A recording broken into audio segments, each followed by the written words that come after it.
আমি তো আর কিচ্ছু করতে পারবো না। আমরা নিজের চোখের সামনে নিজের ডিমগুলোকে ভাসতে দেখতে হবে।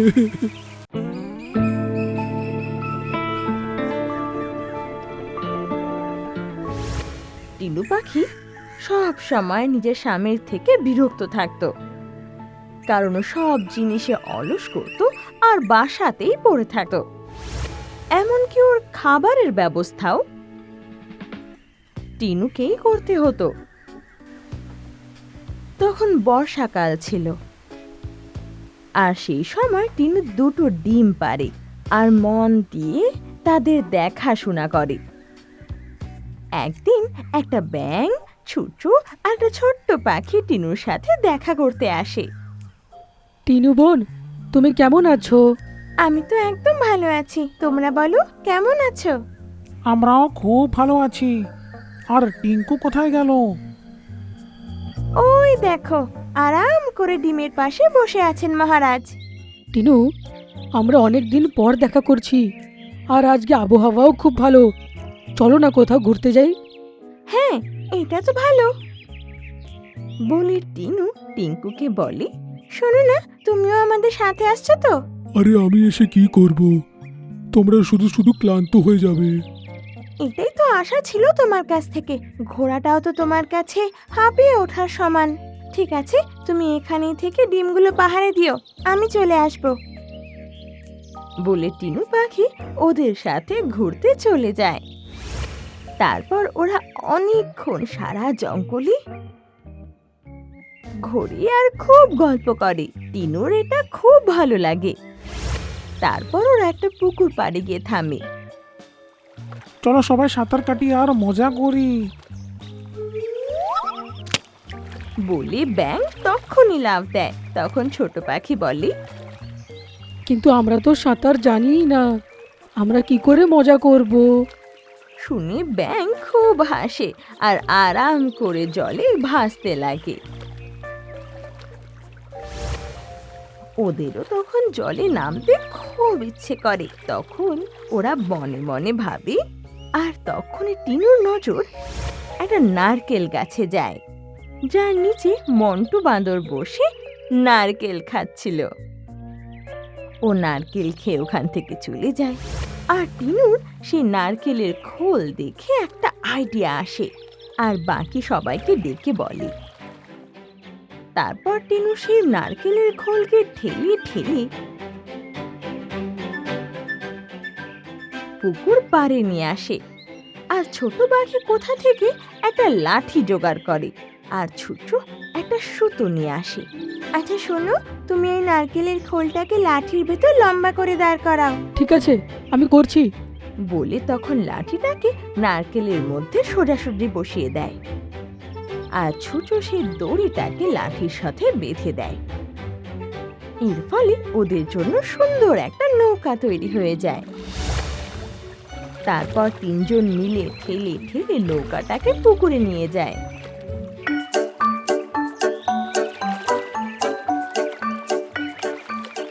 আর ওতে বসে ভাসতে লাগে।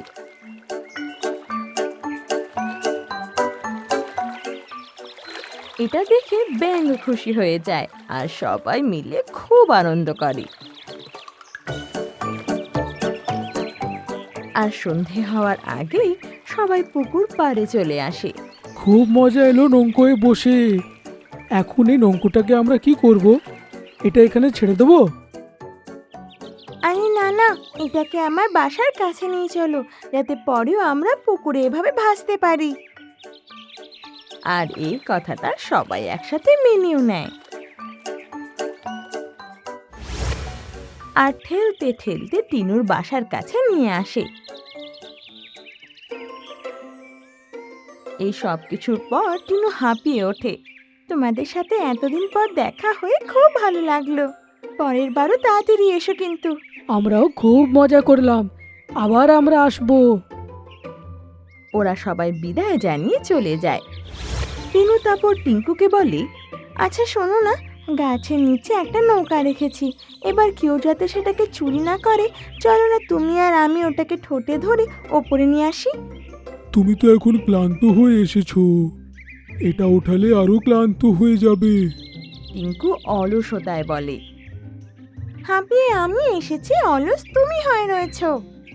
টিনুর এই কথা শোনার পর টিঙ্কুর কিচ্ছু যায় আসে না, আর পরে কাজ করবে বলে ও আবার শুয়ে পড়ে। টিনু ওকে বলে বলে হাঁপিয়ে যায়। অনেক সময় কেটে যায়, আর সকালবেলা যখন ওর চোখ খোলে তো দেখে চারিদিকে বৃষ্টি হচ্ছে, আর জলও অনেকটা উঠে এসেছে। আর কিছুক্ষণের মধ্যেই সেই জল ওদের ডালের কাছে চলে আসবে। এটা দেখে টিনু পাখির খুব ভয় হতে লাগে। আরে ওঠো ওঠো, এখনো নাক ডেকে ঘুমাচ্ছ? দেখো তো একবার কি অবস্থা হয়ে রয়েছে। টিনুর এত চেঁচামেচির পর টিঙ্কু বড় কষ্ট করে ওঠে, আর সামনের দৃশ্য দেখে অবাক হয়ে যায়। আরে এ কি, এত বৃষ্টি আর জল কি করে ভরলো? তুমি ভাবো যে ডিমগুলোকে কি করে বাঁচাবো। আমি তো কিচ্ছু বুঝতে পারছি না। তুমি যদি সেই কথাটা আমার শুনে নৌকাটাকে ওপরে নিয়ে আসতে, তাহলে আমি ডিমগুলোকে বাঁচিয়ে নিতাম। কিন্তু জানি না সেই নৌকাটা এখন কোথায়। আর কিছুক্ষণের মধ্যে জল উপরে উঠে আমরা ভেসে যাব। এটা শুনে টিঙ্কু নিজের ভুল বুঝতে পারে, কিন্তু ততক্ষণে অনেক দেরি হয়ে গিয়েছিল। তুমি ঠিক বলছো, আজ আমার আলস্যের কারণে আমাদের সাংঘাতিক বিপদ, কিন্তু এদের কিচ্ছু হতে দেব না। এক্ষুনি সাহায্য ডেকে আনছি আমি। বলে সঙ্গে সঙ্গে ও উড়ে যায়। টিনু নিজের ডিমের জন্য খুব চিন্তায় পড়ে, কিন্তু ডিমগুলোকে ছেড়ে ও যেতেও পারে না। টিঙ্কু অনেক দূর পর্যন্ত উড়তে লাগে, কিন্তু সব জায়গায় বাসা খালি হয়ে গিয়েছিল, কারণ সব পাখিরাই নিজেদের প্রাণ বাঁচানোর জন্য বাসা ছেড়ে চলে গিয়েছে। এমনকি ও অনেক বাসা জলে ভাসতেও দেখে, যেটা দেখে ও খুব ভয় পেয়ে যায়। আমি তো আর কিচ্ছু করতে পারবো না। আমরা নিজের চোখের সামনে নিজের ডিমগুলোকে ভাসতে দেখতে হবে। বলতে বলতে ওর চোখে জল চলে আসে, আর উড়তে উড়তে নিজের বাসার দিকে ফেরত যায়। টিনু এদিকে খুব চিন্তায় পড়ে যায়। জল ক্রমশই উপরে আসছে, আর ওর ডাল ছুতেই যাবে। কিছুক্ষণের মধ্যে সেই ডাল ডুবে যাবে। হে ভগবান, এই ডিমগুলোকে কি করে বাঁচাই? মনে হচ্ছে তো কোনো সাহায্যের কেউ পাবো না, পুরো জঙ্গল খালি হয়ে গিয়েছে। টিনুর চিন্তা বাড়তে লাগে, আর জল ক্রমশ উপরে আসতে লাগে। ডিমও তখন নড়ে ওঠে। কিছুক্ষণের মধ্যেই ডিমগুলো ডুবে যাবে। তখনই ও দেখে সামনে থেকে উড়তে উড়তে টিঙ্কু সেই নারকেলের নৌকা নিজের ঠোঁটে চেপে নিয়ে আসছে। ডালে এসে ও থেমে যায়, আর নৌকাটাকে জলে রেখে দেয়। শিগগিরই ডিমগুলো ওঠাতে সাহায্য করো। দুজনে এক এক করে ডিমগুলো নৌকায় রাখে। শেষে দুজনে সেখানে বসে পড়ে। তখনই জল ডালের ওপরে চলে আসে, আর ওরা নৌকায় ভাসতে লাগে, আর জলের প্রবাহে ওদের নৌকাও চলতে লাগে। টিনু নিজের ডিমগুলোকে সেফ দেখে খুব খুশি ছিল।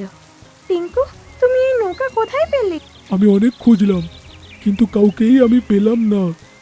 তারপর নিজের ভুলটা বুঝলাম, আর নিজের পোড়া মুখ নিয়ে ফিরতে থাকি। তখনই রাস্তায় আমি এই নৌকোটা দেখলাম, আর তারপরে আমি এর পিছু করতেই থাকি, আর নিজের মুখে করে আমি এটা এইখানে অনেক কষ্ট করে নিয়ে চলে আসি। আমি খুব খুশি যে তুমি শেষমেশ পরিশ্রম করতে শিখলে আর ডিমগুলোকে বাঁচিয়ে নিলে। দুজনে সেই নৌকায় বসে খুব কথা বলতে লাগে, আর যেই বৃষ্টি থেমে যায় অমনি ওরা একটা পাহাড়ে গিয়ে থেমে যায়। পরের দিনই ডিম ফুটে দুটো বাচ্চা বেরোয়, আর ওদের দেখে মা বাবা খুব খুশি হয়, আর সেই পাহাড়েই থাকতে লাগে। কিছুদিনের মধ্যেই জল শুকিয়ে যায়, আর মাটি উঠে আসে। আর যখন বাচ্চারা উড়তে শিখে যায়, তখন ওরা আবার পুরনো জঙ্গলে ফিরে আসে। সেখানে সব পশু পাখিরাও ফিরে এসেছিল, আর সবাই আবার খুশি খুশি সেই জঙ্গলে থাকতে লাগে। এই শরীর নিয়ে বড্ড দুঃখী আছি। আমি চাই আমার শরীরটা সিংহের শরীর মতন হয়ে যাক, ওর মতন শক্তিশালী হয়ে যায়। ঠিক আছে, কিন্তু মনে রাখিস তোর শরীর, মাথা আর আওয়াজ একমাত্র সিংহের মতো হবে, কিন্তু তোর আত্মা শিয়ালেরই থাকবে। একটা জঙ্গলে হ্যারি নামের একটা চালাক শিয়াল থাকতো, যে খুবই চালাক আর ধড়িবাজ ছিল। সারাদিন ও কোনো কাজ করতো না, আর গাছের নিচে বসে বসে শুধু রাজা হওয়ার চিন্তা করতে থাকতো। ওর আজব কাজকর্মের জন্য পুরো জঙ্গল বিরক্ত থাকতো। অনেকবার ওই জঙ্গলের রাজা উইলিয়াম ওকে সতর্ক করেছে, কিন্তু শিয়াল তো যেন শুধরানোর নামই নিচ্ছিল না। হ্যারি শিয়াল বেশিরভাগ সময় অন্যের শিকার করা খাবার চুরি করে খেয়ে নিত, আর নিজের থেকে দুর্বল প্রাণীর খাবার ছিনিয়ে খেয়ে নিত। একদিনের কথা, হ্যারি শিয়াল গাছের নিচে বসে আরাম করছিল। তখনই দেখে যে জঙ্গলের সব পশুরা সেজে গুজে কোথাও একটা যাচ্ছে। হ্যারি শিয়াল চুপচাপ বসে ওদের যেতে দেখছিল। তখনই সেই গাছে বসে থাকা মিঙ্কি পাখি আয়নায় নিজের মেকআপ করছিল। হ্যারি শিয়াল তখন মিঙ্কিকে বলে, আজকে জঙ্গলের সব জানোয়াররা সেজেগুজে কোথায় যাচ্ছে? মিঙ্কি পাখি তখন হ্যারি শিয়ালের কথা শুনে মুখ ঘুরিয়ে বলে, তোমার তাতে কি, ওরা যেখানে খুশি যাক। হ্যারি শিয়াল তখন বদমাশের মতো হেসে বলে, তুমি তো শুধু শুধু রেগে গেলে। আমি তো এই জঙ্গলেরই জানোয়ার, আমি কি সেটা জানতে পারি না? হ্যাঁ হ্যাঁ জানি, তুমি কত খেয়াল রাখো জঙ্গলের, সুযোগ পেলে তো আমাকে এক্ষুনি খেয়ে নেবে। আর যখন জানতে চাচ্ছ বলে দি যে আজ জঙ্গলের রাজা উইলিয়াম আমাদের সব পশুদের ভোজনে ডেকেছে, আর সেখানে দারুণ দারুণ খাবার হয়েছে, তাই এরা সবাই সেখানে যাচ্ছে, আমিও যাচ্ছি। ভোজ? কিন্তু ব্যাপারটা কি? রাজা উইলিয়ামের ছেলে এডওয়ার্ডের আজ জন্মদিন।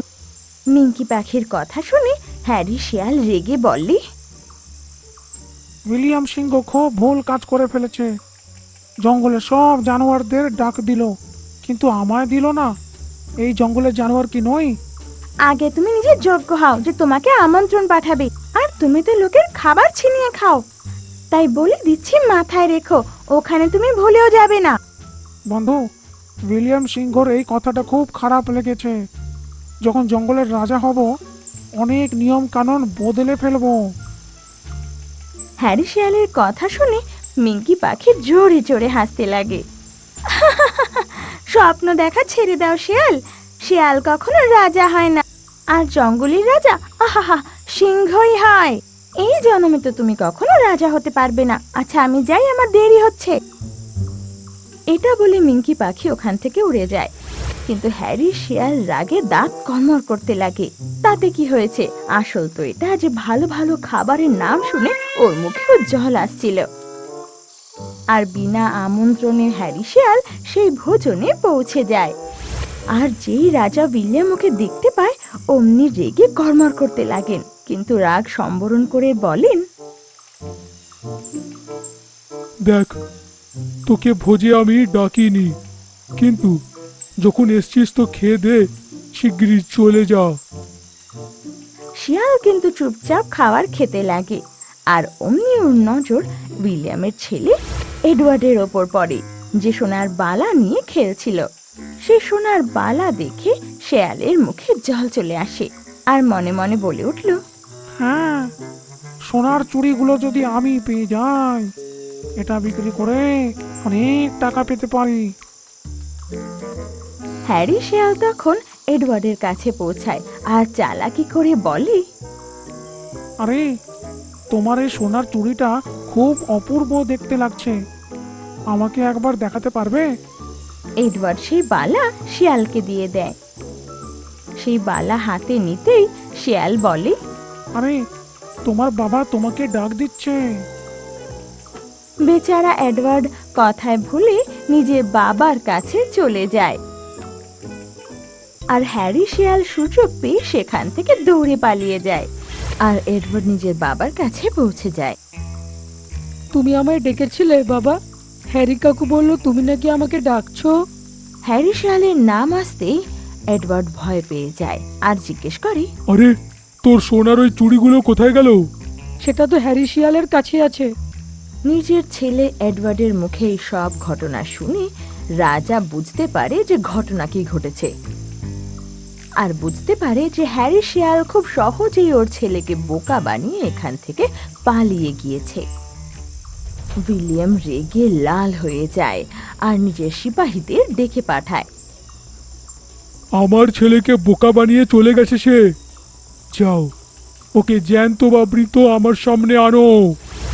এদিকে শিয়াল খুব আনন্দে গাছের নিচে সেই বালা দেখছিল। তখনই ওর নজর উড়ন্ত মিঙ্কি পাখির উপর যায়, যে উড়তে উড়তে ওর দিকে আসছিল। তুই তো এবার যথেষ্ট করেছিস। রাজা এবার রেগে গিয়ে তোকে জ্যান্ত বা মৃত সিপাহীদের ধরে আনতে বলেছে। এবার তো তুই পাক্কা মারা যাবি। মিঙ্কি পাখির কথা শুনে হ্যারি শিয়াল থরথর করে কাঁপতে লাগে আর সঙ্গে সঙ্গে ওখান থেকে পালিয়ে যায়। ও বুঝতে পারছিল না যে ও আসলে পালিয়ে যাবে বা কোথায়। তখনই ও দেখে অনেকগুলো সৈনিক ওরই খোঁজে বেরিয়েছে। হ্যারি শিয়াল দৌড়ে দৌড়ে এদিক ওদিক লুকানোর চেষ্টা করে, কিন্তু লুকানোর কোনো জায়গা পায় না। তখনই ও একটা পুকুর দেখতে পায় আর লাফিয়ে ওর মধ্যে ঝাঁপ দিয়ে দেয়। রাজা উইলিয়ামের সেপাই কিছুক্ষণ খোঁজাখুঁজির পর চলে যায়, আর হ্যারি শিয়াল যখন পুকুর থেকে মাথা তোলে তখন সেখানে কেউ ছিল না। যেই ও পুকুর থেকে বেরোতে যাচ্ছিল অমনি পুকুর থেকে একটা সোনালী রঙের আভা বেরিয়ে আসে, আর সেখান থেকে একটা পরী বেরিয়ে আসে। আমি অনেক বছর ধরে এখানে শাপিত ছিলাম। আমাকে দেওয়া অভিশাপ তখনই খণ্ডিত হতো যখন কোনো অলস পশু সোনা নিয়ে এই জলে ডুব দেবে। তোমার জন্য আজ আমি মুক্ত হয়েছি। বলো তোমার মন কি চায়, বলো ইচ্ছা কি তোমার? হ্যারি শিয়াল চিরকালই এই জঙ্গলের রাজা হতে চেয়েছিল, আরও জানতো যে জঙ্গলের রাজা একমাত্র সিংহই হতে পারে। এই শরীর নিয়ে বড্ড দুঃখী আছি। আমি চাই আমার শরীরটা সিংহের শরীর মতন হয়ে যাক, ওর মতন শক্তিশালী হয়ে যায়। ঠিক আছে, কিন্তু মনে রাখিস তোর শরীর, মাথা আর আওয়াজ একমাত্র সিংহের মতো হবে, কিন্তু তোর আত্মা শিয়ালেরই থাকবে। ভুলেও কোনোদিন আসল সিংহের সাথে লড়তে চলে যাস না, আর লড়ে যদি কোনোদিন মারাও যাস তবে তুই সঙ্গে সঙ্গে আসল রূপে চলে আসবি। এটা বলে পরি ওখান থেকে গায়েব হয়ে যায়, আর হ্যারি শিয়াল সিংহের রূপে পরিবর্তিত হয়।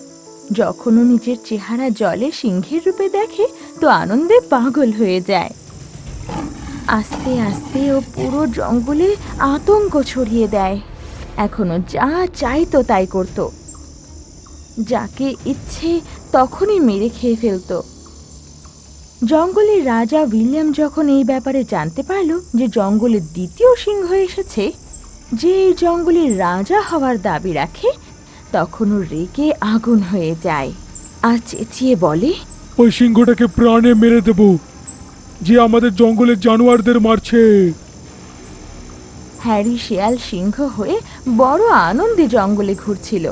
তখনই উইলিয়াম সিংহ ওর সামনে চলে আসে আর চেঁচিয়ে বলে, কে রে তুই? আমার জঙ্গলে কি করছিস? তুই জানিস না এখানকার রাজা আমি। এদিকে হ্যারি শিয়াল অহংকারে ভুলে গিয়েছিল যে পরি ওকে কি বলেছিল, যে ওর আত্মা শিয়ালেরই থাকবে, আর ও যদি আসল সিংহের সাথে লড়াই করে তাহলেও মারা যাবে। হ্যারি শিয়াল অহংকারে চূর হয়ে বলে, হ্যাঁ, এই জঙ্গলের রাজা হলাম আমি। একবার লড়াই করে দেখ, তুই জেনে যাবি। এই কথা শুনে রাজা উইলিয়াম রেগে হুঙ্কার দিয়ে ওঠে, আর দুজনের লড়াই শুরু হয়ে যায়। আর রাজা উইলিয়াম খুব সহজেই হ্যারি শিয়ালকে তুলে মাটিতে আছড়ে ফেলে, আর অল্পক্ষণের মধ্যেই ও হ্যারি শিয়ালকে ছিন্ন ভিন্ন করে দেয়। আর যে হ্যারি শিয়াল হেরে গিয়ে মাটিতে পড়ে যায়, অমনি সে আসল রূপে চলে আসে। ওদের দুজনের লড়াই মিঙ্কি পাখি ওপর থেকে দেখছিল। হ্যারি শিয়ালের মৃত্যুর পর মিঙ্কি পাখি হেসে বলে, এ তো সিংহের চামড়ার শিয়াল গো দাদা। মানা করেছিলাম যে জঙ্গলের রাজা শুধুমাত্র সিংহই হতে পারে। তারপর থেকে জঙ্গলে সব পশু পাখিরা খুশি খুশি থাকতে লাগে।